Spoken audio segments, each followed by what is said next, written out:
Bien, también vamos a diferenciar dos tipos de sincronismo. Vamos a hablar del sincronismo por nivel y el sincronismo por flanco. En el caso del sincronismo por nivel, que puede ser alto o bajo, las entradas pueden originar cambios en el estado del sistema únicamente mientras que la señal de reloj permanezca en el nivel activo, que puede ser alto o bajo.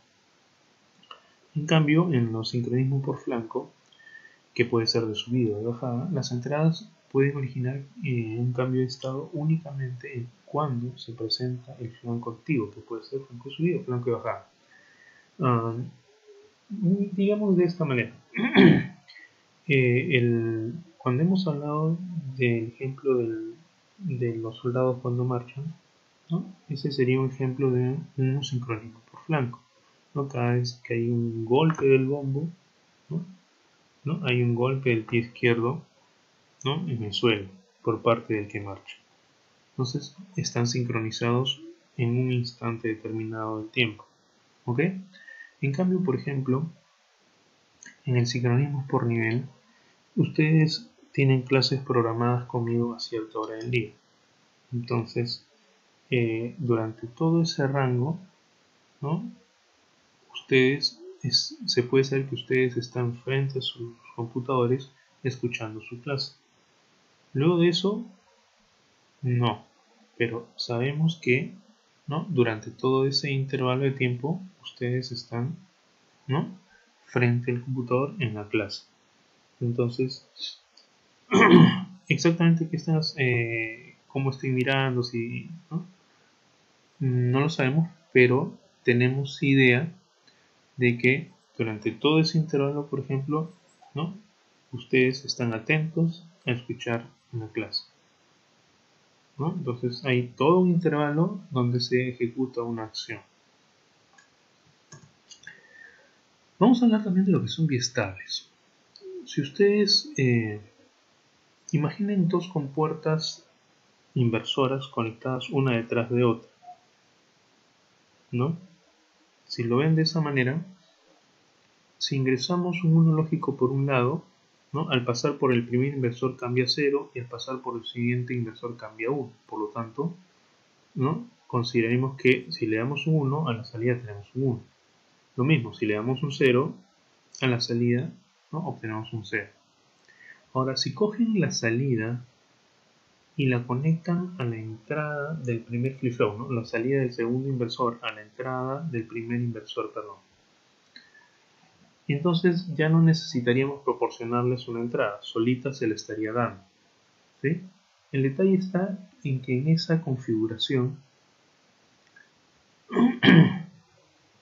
¿cuál sería el valor de la salida?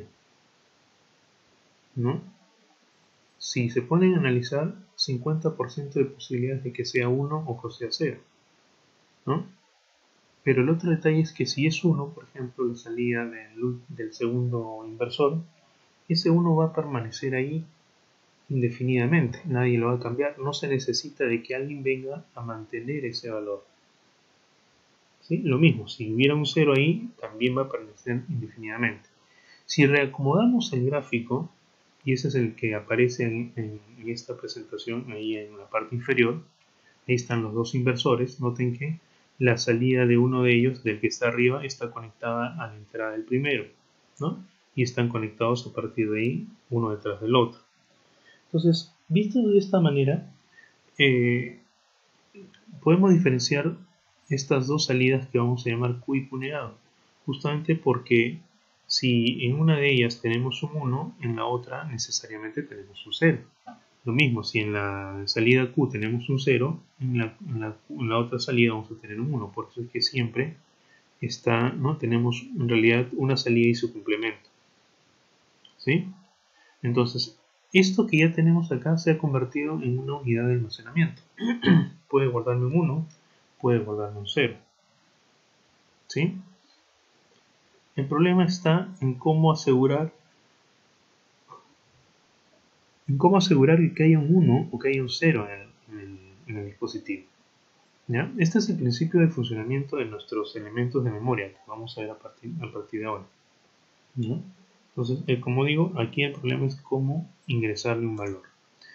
Bueno, los biestables lo vamos a clasificar básicamente por el nombre que tienen sus entradas. Hay algunos que tienen dos entradas, pueden ser los biestables con entradas S y R, o los que tienen entradas J y K, y otros que tienen una sola entrada, ¿no? Hay los D y los T, ¿no? También los podemos clasificar por el tipo de sincronismo que utilizan. Los biestables asíncronos, ¿no? En este caso son los latch, y los síncronos son los flip-flops.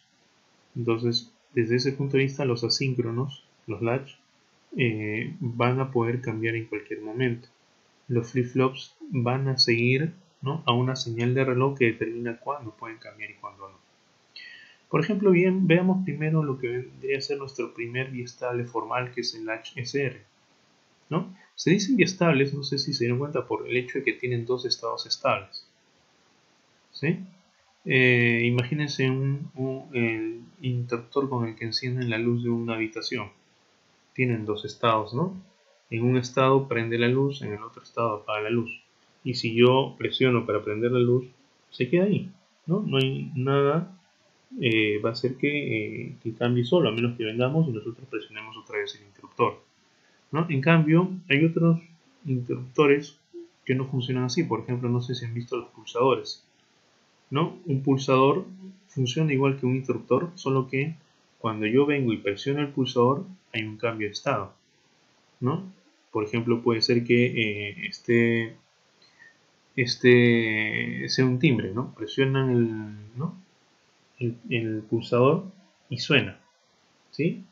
Pero va a seguir sonando mientras que ustedes sigan presionando. Sacan el dedo, ¿no? Y el pulsador se suelta y deja de sonar. Entonces, ese es un ejemplo de un sistema con un solo estado estable, ¿no? En este caso el estado estable es que no suene el timbre de la puerta, ¿no? El cambio es cuando ustedes pulsan, ¿no?, y hacen que el timbre suene. Bueno, en el caso de nuestro latch SR, vean que hemos reemplazado, ¿no? Imagínense que en S hay un 1 lógico y que en R hay un 1 lógico. Entonces, 1 con lo que sea, esta compuerta NAND de la parte superior se convierte en un inversor. Lo mismo sucede con esta de acá cuando R es 1. Entonces, en realidad es el mismo circuito anterior, solamente que lo hemos reemplazado por estas dos compuertas NAND, ¿no? Y hemos, ¿no?, colocado estas entradas SR, ¿sí? Entonces, ahora sucede que, como dije antes, si nosotros mandamos 1 y 1, vamos a mantener un valor Q y Q negado. ¿Cuál es ese? No lo sé. Pero eso lo vamos a llamar el estado anterior. Entonces, el nuevo Q y el nuevo Q negado son exactamente el Q y el Q negado anterior, ¿no? Por eso es que acá básicamente decimos que en 1,1 estamos manteniendo el estado anterior. Eso lo vamos a llamar, ¿no?, como la función memoria, ¿sí? Entonces, eso funciona así. Entonces, ahí están funcionando como los dos inversores que vimos originalmente. Ahora, ¿qué pasa cuando uno de ellos cambia? Por ejemplo, S pasa a 0. Si S pasa a 0, como ustedes saben, en esta compuerta NAND no importa lo que ustedes pongan en la otra entrada, ¿no? Cuando S es 0, la salida es 0. Entonces Q, ¿no? La salida pasa a 1, perdón. Q valdría 1. Ahora, como este de acá permanece en 1, la NAND de abajo sigue comportándose como un inversor. ¿Ok? Entonces el 1 de Q, el nuevo 1 de Q, va a pasar por esta compuerta NAND de la parte inferior y se va a invertir, se va a convertir en 0. Por eso es que, como dice acá la tabla, cuando S está en 0 y R está en 1, la salida Q pasa a 1 y Q negado pasa a 0. ¿Ok? Como nuestra referencia es Q, nos damos cuenta que la idea es que tenemos una salida y su complemento. Como la referencia es Q, como Q ha pasado a 1, a eso lo vamos a llamar función set. Es decir, estamos colocando la salida del latch a 1. Como el circuito es simétrico, ¿no?, lo pueden ver, es simétrico. Si hacemos lo mismo pero para R, o sea, S se mantiene en 1, pero R es la que pasa a 0, entonces Q negado es la que pasa a 1, ¿no? Ese 1 es negado por el NAND de la parte de arriba y se obtiene un 0. Entonces, como Q obtiene un 0, entonces cuando R ¿no? Pasa a 0 y S se mantiene en 1, mi salida Q es 0, ¿no? Y mi salida Q negado es 1. A eso lo vamos a llamar función res. ¿De acuerdo? Función res. Entonces, vemos que este dispositivo, ¿no?, tiene un comportamiento debido a las entradas SR cuando estas están activas pero en nivel bajo, ¿no? Como ven, cuando activamos S mandándolo a 0, se activa la función set. Cuando activamos R mandándolo a 0, se activa la función res. ¿Ok? ¿Sí? Pero como, ¿no?, la idea es que yo me defina, ¿no? O sea, este dispositivo yo puedo decirle ponte a 0, le puedo decir ponte a 1 y él me va a hacer caso. Pero ¿qué pasa si yo intentase decirle ponte a 0 y ponte a 1 en simultáneo? ¿No? En el sistema se vuelve loco y dice, ¿qué hago? ¿A quién le hago caso? Por eso es que cuando yo activo las dos entradas SR mandándolas a 0, el sistema, como ustedes saben, si S pasa a 0, mi salida Q es 1. Si R pasa a 0, mi salida Q es 1. Las dos están en 1, ¿ok? Y eso contradice lo que planteamos al inicio de que solamente tenemos una salida y su complemento. Por eso es que eso no debe ser usado y a eso se le llama el estado no deseado. No deberíamos invocar, ¿no?, a esa combinación de las entradas. Ahora, el símbolo lógico que vamos a usar para este LHCR es el que aparece ahí a la derecha, donde vemos que las entradas S y R son activas en baja y que mis salidas Q y Q negado, ¿no?, son una sola y su complemento están del lado derecho. ¿Sí? Entonces, esto me permite evocar rápidamente esta tabla. ¿Ok? Lo que generalmente no vamos a poder determinar es cuál es el estado no deseado. Ahorita vamos a ver que con estas compuertas, ¿no?, el funcionamiento ha sido ese, ¿no? Dos unos que implican el estado no deseado. Pero vamos a ver, por ejemplo, que cuando lo implementamos con otro par de compuertas distintas, vamos a obtener un estado no deseado con dos ceros. ¿Sí? Entonces, en realidad, el funcionamiento de memoria, la función set y reset, sí lo podemos establecer del símbolo lógico. Lo que no vamos a poder determinar es cuál es el valor de la salida en el estado no deseado. Lo único que vamos a saber es que las dos van a coincidir.